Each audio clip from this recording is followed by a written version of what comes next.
ချမ်းစိမ့်လာတဲ့မနက်ခင်းတစ်ခုမှာအဖိုးကိုလည်းသမားတစ်ယောက်ဟာသူ့ရဲ့ tractor ဆက်အောက်ခြေမှာတွဲလောင်းကျနေတဲ့အရာတစ်ခုကိုသတိပြုမိသွားခဲ့ပါတယ်ကြည့်လိုက်တဲ့အခါမှာတော့စီးနှင်းတွေကြောင့်တောင့်တင်းနေတဲ့တင်းငယ်လာတဲ့အမွေးဘောလုံးလေးတစ်လုံးဖြစ်နေတာပေါ့အဖိုးအိုဟာထိုတတဝါလေးကိုညင်သာစွာကောက်ယူလိုက်ပြီးသူ့ရဲ့အေးခံဝတ်စုံဂျာကင်ကျဲသီးတွေကိုဖြုတ်ကာရင်ခွင်ထဲမှာထည့်ပြီးနှွေးထွေးမှုပေးခဲ့ပါတယ်တဖြည်းဖြည်းနဲ့နှွေးထွေးမှုရဲ့အာနိသင်ကြောင့်ထိုမွေးဘောလုံးလေးဟာအသက်ပြန်ရှင်လှုပ်ရှားလာခဲ့တာပါအဲ့ဒီအချိန်ကျမှပဲသူဘာကိုကယ်တင်လိုက်မိလဲဆိုတာကိုအဖိုးအိုသိရှိသွားခဲ့ရပါတယ်ဒါဟာကဘာပေါ်မှာအရင်ဆုံးနဲ့ရှာဖွေရအခက်ခဲဆုံးတောတိုင်းကြောင်မျိုးစားဖြစ်တဲ့ပါလက်စ်ကြောင်အကောင်ပေါက်လေးတစ်ကောင်ဖြစ်နေလို့ပါပဲသူတို့အိမ်ထဲကိုရောက်ချင်းမှတင်ကြောင်ပေါက်လေးဟာတစ်တာအောက်ခြေစီကိုတန်းတန်းမတ်မတ်အပြေးလွှာဝင်ရောက်ပုံအောင်ခဲ့ပါတယ်အဖိုးအိုအနေနဲ့တခြားနယ်လမ်းမရှိတာကြောင့်ကျမ်းပြင်ပေါ်မှာဒူးထောက်ထိုင်ချပြီးဆေးထိုးပြုံလေးနဲ့နို့ကိုတစ်ဆက်ချင်းစီစိတ်ရှိလက်ရှိတိုက်ကြွေးခဲ့ရတာပေါ့တဖြည်းဖြည်းနဲ့တတဝါလေးဟာသူ့ရဲ့အကြောက်တရားတွေကိုရှော့ချလာခဲ့ပါတယ်မကြခင်မှာပဲသူဟာနို့တွေကိုအငမ်းမရတောက်သုံးလာခဲ့ပြီးအဖိုးအိုရဲ့လက်ချောင်းလေးတွေကိုပါလျက်ပေးခဲ့တာပါဒါဟာသူ့ရဲ့ထူးခြားဆန်းပြတဲ့နှုတ်ဆက်နီလန်တစ်ခုပေါ့အိတ်ချင်လာတဲ့အခါမျိုးမှာလဲအဖိုးအိုရဲ့ကိုယ်ပေါ်မှာပဲအိပ်ပျော်သွားလေးရှိပါတယ်သူတို့နှစ်ယောက်အတူတူအချိန်ဖြုံးကြလေလေဒီပါလက်စ်ကြောင်လေးဟာပို့ပြီးတော့ရဲတင်းလာလေလေပါပဲတောတိုင်းစိတ်တော့ရှိတာမှန်ပေမဲ့အဖိုးအိုပေါ်မှာတော့အလွန်မင်းကသက်တွေတာတက်လာခဲ့ပါတယ်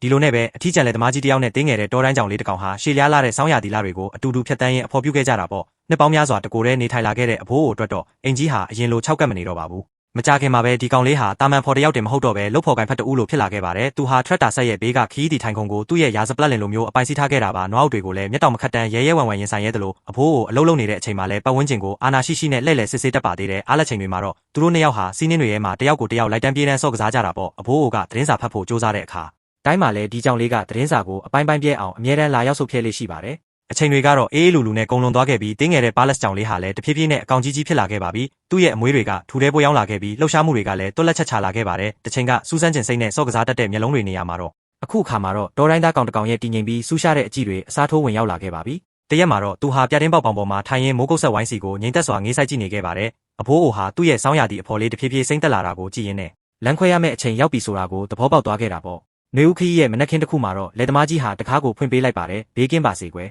နှုတ်ဆက်ပါတယ်လို့သူကတိုးတိုးညင်ညင်လေးပြောလိုက်တဲ့အချိန်မှာပဲပါလက်စ်ကြောင်ကြီးဟာတောနက်သေးစီကိုအပီးတိုင်ထွက်ခွာသွားခဲ့ပါတော့တယ်လဲတော့အိမ်လေးကတော့အရင်လိုပုံမှန်ရစ်တန်အတိုင်းပြန်လဲပတ်ခဲ့တာပေါ့လဲသမားကြီးဟာတကိုယ်တည်းအလုပ်လုပ်ခဲ့ရပါတယ်တခါတရံမှာတော့သူဟာပြတင်းပေါက်ဘေးမှာထိုင်ရင်အပြင်ဘက်ကိုအတိတ်ပဲမရှိငေးမောနေတတ်တာပေါ့အဲ့ဒီနောက်မှာတော့ဆောင်းရာသီဟာနောက်တစ်ကြိမ်ပြန်လဲရောက်ရှိလို့လာခဲ့ပြန်ပါပြီမုံလွဲပိုင်းတစ်ခုမှာတော့အဖိုးအိုဟာထရက်တာဆက်ကိုငုံပြီးပြင်ဆင်နေတုန်းသူ့ရဲ့အမြင်အာရုံအဆုံးနားကနေရင်းနှီးနေတဲ့အရေးအယောင်တစ်ခုရွေ့လျားလာတာကိုသတိပြုမိသွားခဲ့ပါတယ်သူနေရာမှာတင်ကြက်တေတေသွားခဲ့တာပေါ့အဲ့ဒီနောက်မှာတော့သူ့ရဲ့မျက်နှာပေါ်ကအရေးအကြောင်းတွေဟာပြုံးယောင်တမ်းမှုအဖြစ်ချက်ချင်းပြောင်းလဲသွားခဲ့ပါတယ်သူ့ရဲ့သူငယ်ချင်းဟောင်းကြီးပြန်လာခဲ့ပါပြီဒါတင်မကသေးတဲ့သူဟာတကောင်နဲ့ပြန်လာခဲ့တာမဟုတ်ပါဘူးဗျသူ့ရဲ့ဘေးနားမှာတော့အဖော်ကြောင့်မကြီးတကောင်ပါလာခဲ့တယ်လို့သူတို့ရဲ့အနောက်မှာတော့ရင်းတိုင်ရိုင်တိုင်နဲ့လမ်းလျှောက်နေတဲ့တင်းငယ်လာတဲ့အမွေးဘောလုံးလေးလုံးပါရှိလာခဲ့တာဖြစ်ပါတယ်ထိုနေ့ကစလို့လေသမားကြီးရဲ့အနောက်မှာတော့အဆောင်ရှောက်တွေအမြဲတမ်းဝန်းရံနေခဲ့ပါတော့တယ်သူသွားလေရာနေရာတိုင်းမှာပါလက်စ်ကြောင်6ကောင်စလုံးကအနောက်ကနေတကောက်လိုက်ပါဆောင်ရှောက်ပေးခဲ့တာပါတကယ်ကိုအဆောင်တက်ဖွဲ့ဝင်တစုလုံးအတိုင်းပါပဲဒီနေ့ရဲ့ဆောင်းရာသီမှာတော့လေတော့အိမ်လေးဟာအသက်ဝိညာဉ်တွေပျော်ရွှင်စရာအတန်တွေနဲ့နောက်တစ်ကြိမ်ပြန်လဲစီကားလို့သွားခဲ့ပါတော့တယ်ဗျာ